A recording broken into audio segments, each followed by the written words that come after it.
Well, y'all like my guitar collection. Um, on your left is my Schecter Tempest Custom, my Squire. I don't play it that much, but I still like the feel of a Easy Strat sometimes. I think that Squire could be better. Everybody knows Squires are usually best if you buy the Squire and then give it to somebody to add special touches to it or something like that. This Squire here was used in a music store to teach lessons. It even still has the numbers on the neck in the back.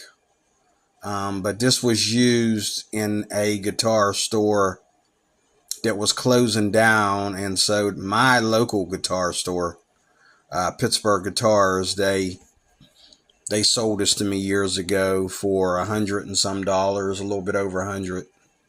Probably like $100. I don't know if it was $100 even, or maybe like $100.17 or something like that. But actually, I think it might have been 155 with tax and everything. And I bought some other things with it too, like strings and stuff like that. There's my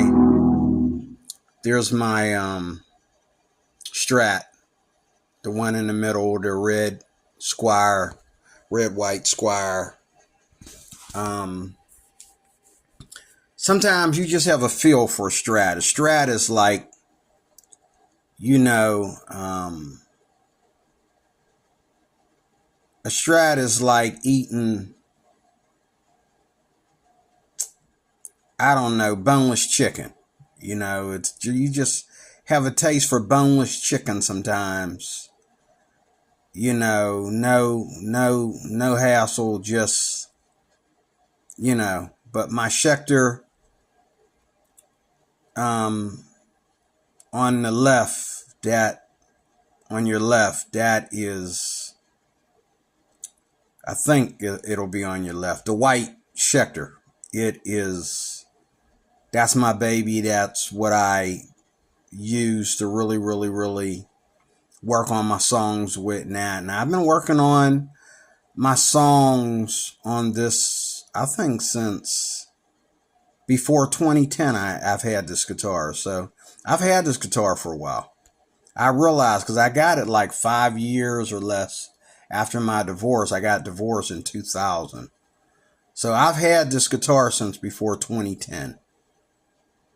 So, and I've taken good care of it, and it hasn't let me down. It still has, every time I pick it up, it's like picking up a brand new guitar. When I go visit music stores and stuff like that, and I look at the guitars, my Schecter Tempest Custom, it just seems like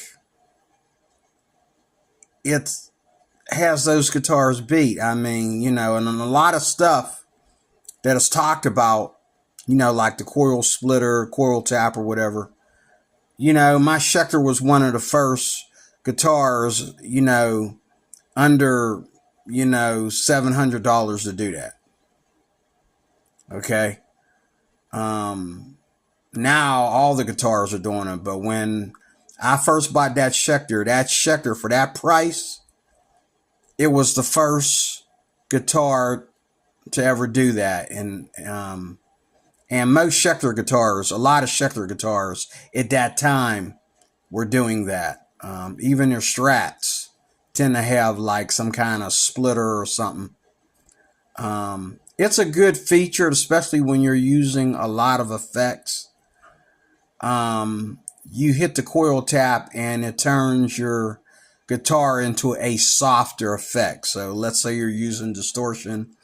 You pull the coil tap and it not only takes the volume down a notch, but it makes the sound seem a little bit, what it is it's supposed to change it from a humbucker to a single coil, but what it actually does is it pulls it does kind of do the single coil, because if you're playing like heavy distortion and you pull the coil tap, you'll hear the squilling and stuff of a Strat. You know, it'll give feedback because you are using half a humbucker. So the coil tap, I do love it, especially when you're using lots of effects. I used it in church when I was in the band because like they be playing, and then there would be a part of the song where they would go to a softer part of the song. They would go to the bridge and it'd be softer or whatever.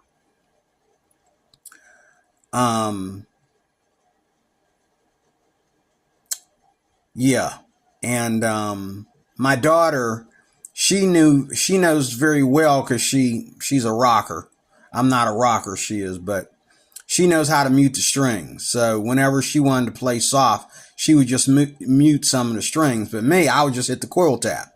And the coil tap, especially on a cheaper guitar than, you know, a Les Paul or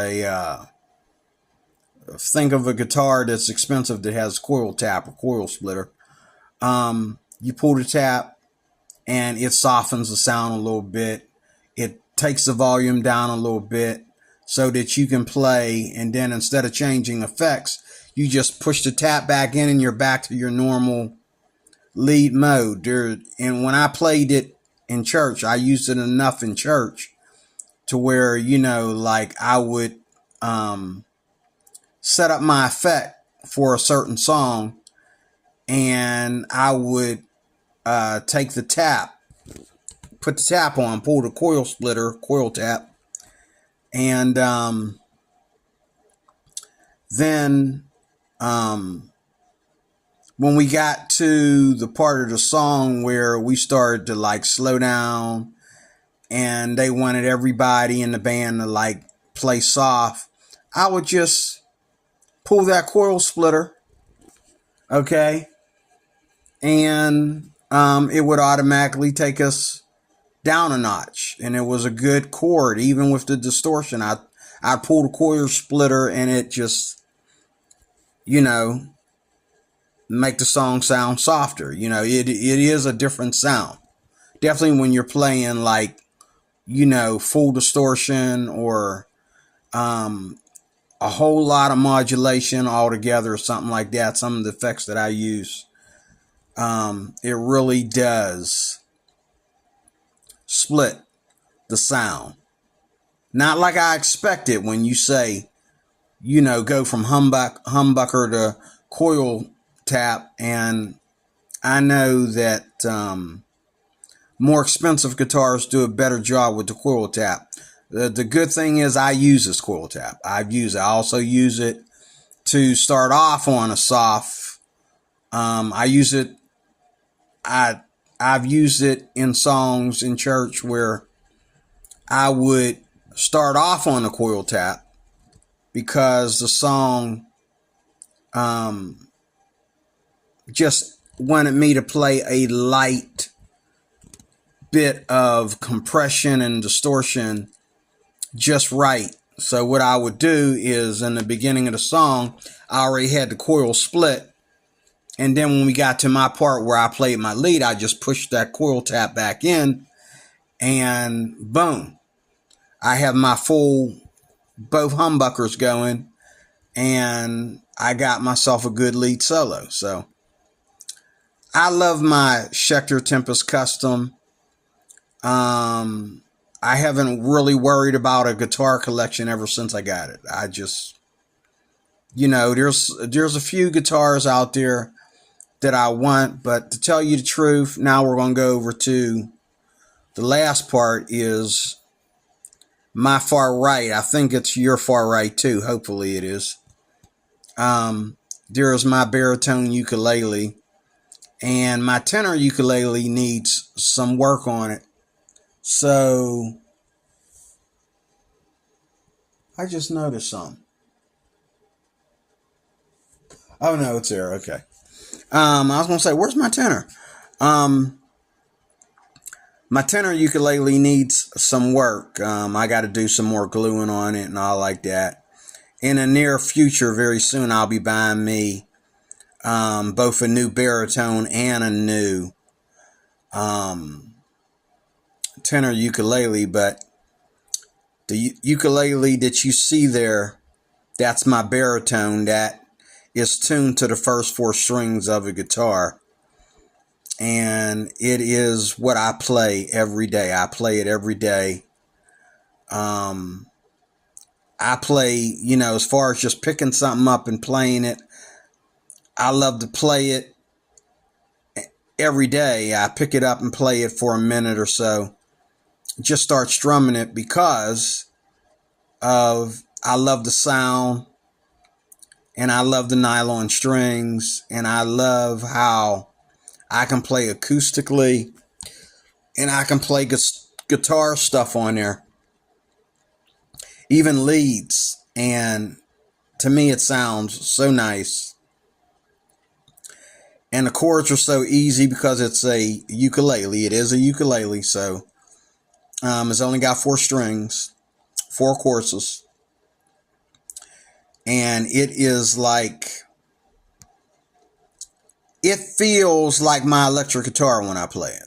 That's how easy a baritone feels in your hands. It feels like actually an electric, a very light Strat. It feels like a Strat when you play it.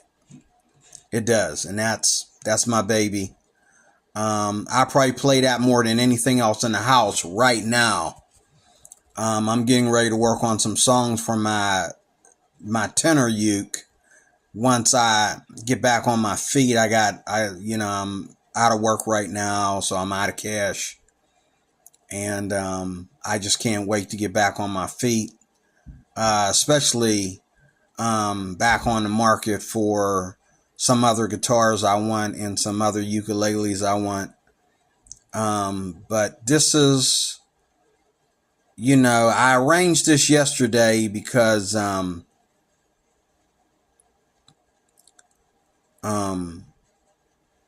was making a new thing for my phone and I used my three favorite instruments to, do this. Now, it's really two favorite instruments.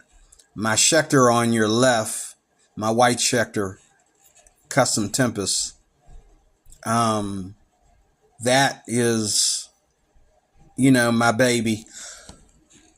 My guitar baby. And my baritone is my ukulele baby. And actually the baritone and the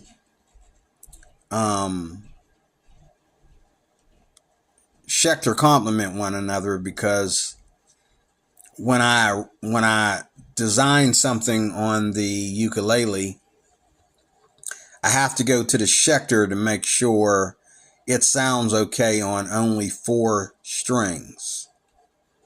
And also vice versa. So, yes. But this right here is a history of my world. The Squier, takes me back to one of the first guitars that I ever had. Everything about the Squier. And because it was the first guitar I ever had, just to feel electricity going through the thing, I thought it was the best guitar. It was.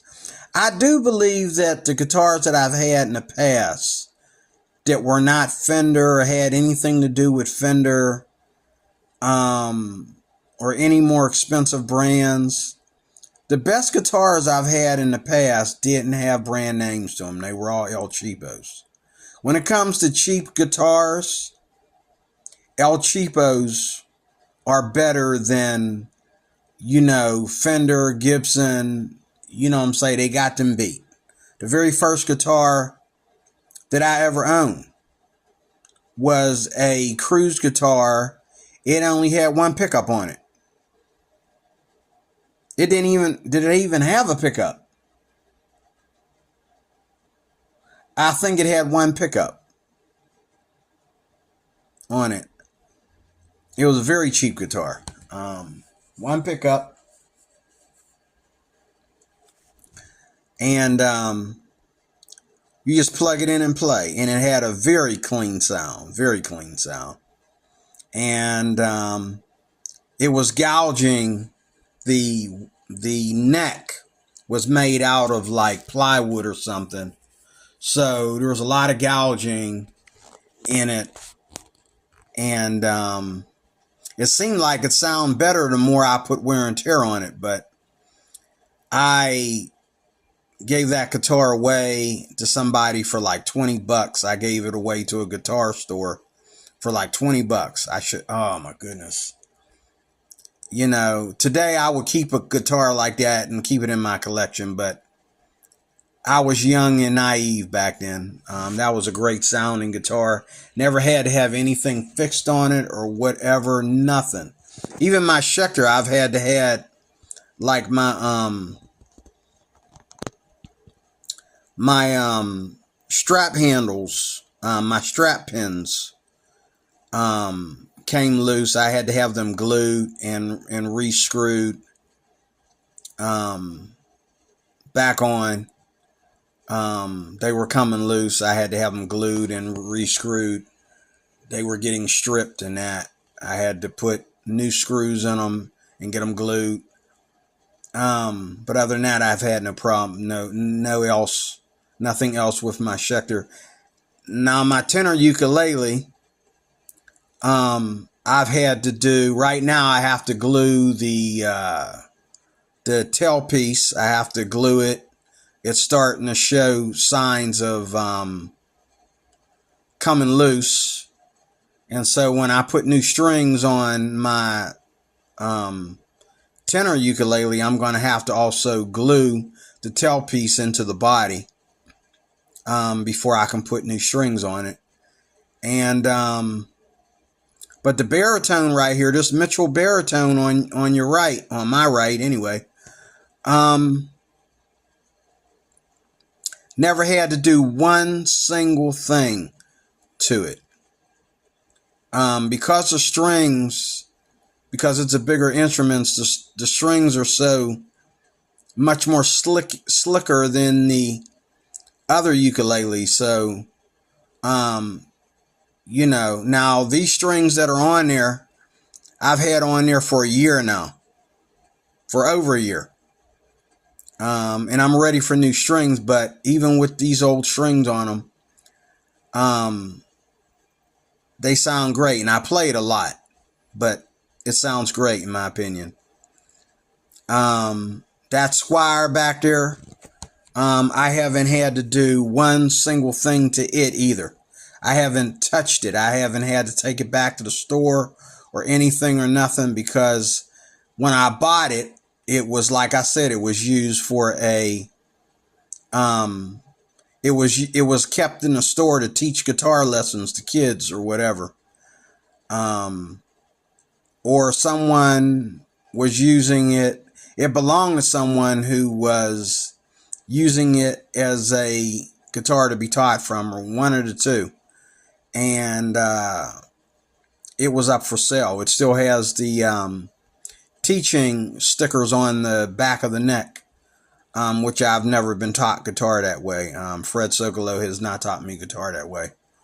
It's been a little bit more easier than that with Fred Socolow. You just follow your basic chords and tone those basic chords in the scales, and everything else is just extra. You take your basic chords and you learn their inversions and the other parts of the family of those chords. They're right next to the chord, and you do that, and you turn those chords into scales and licks, and that's it.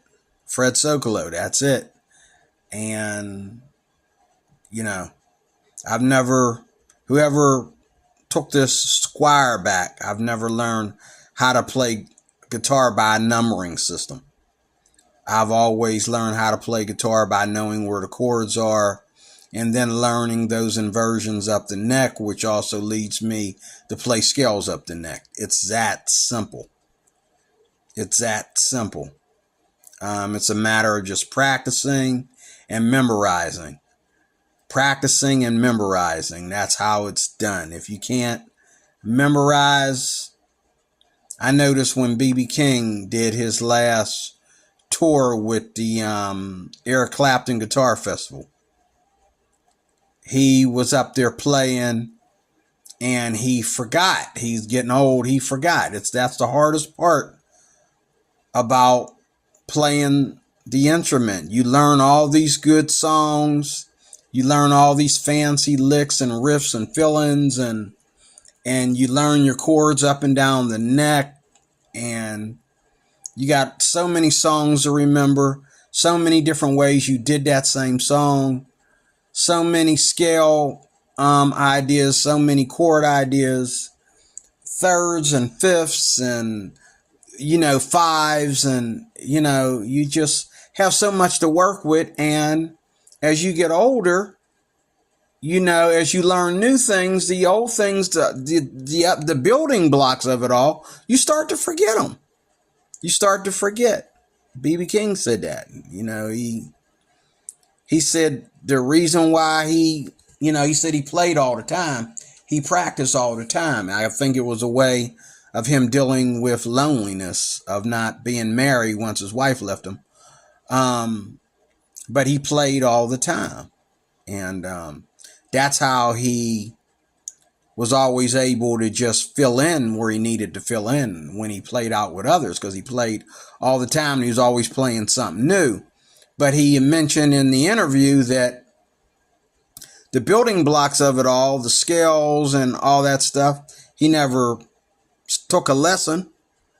He learned off of horn players, and he learned off of watching other people play the blues, and he just tried to do better. But he learned by trying to imitate horns, and he learned by watching Robert Johnson and different ones like that. But he never really sat down and took a lesson. He admitted that. And he also never really kept on practicing the same old, scale patterns and all like that. The reason why he was able to play them was because he was always playing standard tunes. He was always playing standard tunes. And always adding B.B. King to standard tunes, and that was his career right there, taking standard tunes and adding B.B. King to it. So that's it. That's all I want to talk to you about, folks. Now the Strat in the middle, I don't hardly play it. I always, whenever I plug in my guitars, I always practice on it for a minute just to remember what a Strat feels like. But my Schecter, that is my main device. That is my main device for music. And that in the ukulele, that in the baritone, and also the tenor, which is not here. The tenor's over there, across the room in front of me. And here hanging up, there's my soprano right there. That's my newest member of the family.